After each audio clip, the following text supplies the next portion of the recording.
Hello বন্ধুরা, আমি আজকে নতুন একটা জিনিস ভিডিও করে দেখাবো। সবার বাড়িতে নিশ্চয়ই কাঁঠালি কলা কিনে আনেন।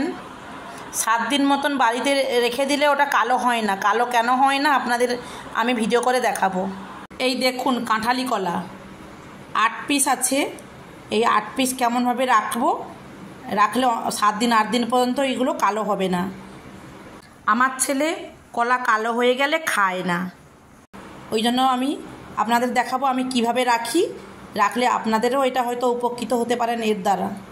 এই দেখুন একটি শুকনো রুমাল নিলাম। রুমালটিকে আমি ট্যাপের জলে ভিজিয়ে নিলাম। ভিজিয়ে নিয়ে জলটাকে আমি ভালো করে একটু নিংড়ে নিলাম। পুরো শুকনো করার দরকার নেই, একটু ভেজা থাকলেও অসুবিধা নেই। ভিজিয়ে ভালো করে নিয়ে আসার পরে টেবিলের উপরে মেলে দিলাম। মেলে দেওয়ার পরে কলাটাকে এর মাঝখানে রেখে দিলাম। রেখে দেওয়ার পরে ফোল্ড করে নেব ওই ভিজে কাপড়টা দিয়ে।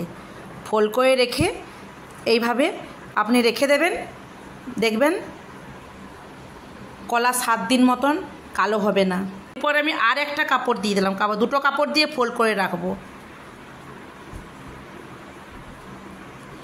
মাঝে মাঝে শুকনো হয়ে গেলে এটাকে ভিজিয়ে আবার আপনি ফোল্ড করে রেখে দেবেন, দেখবেন কলা খুব ভালো থাকবে। রাখলে কি বলুন তো, এত গরমে তো কলা তাড়াতাড়ি গায়ের উপরটা কালো হয়ে যায়।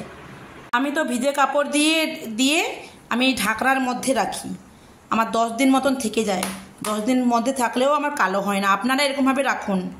ভিডিওটা যদি ভালো লাগে আপনারা লাইক কমেন্ট দেবেন। Thank you.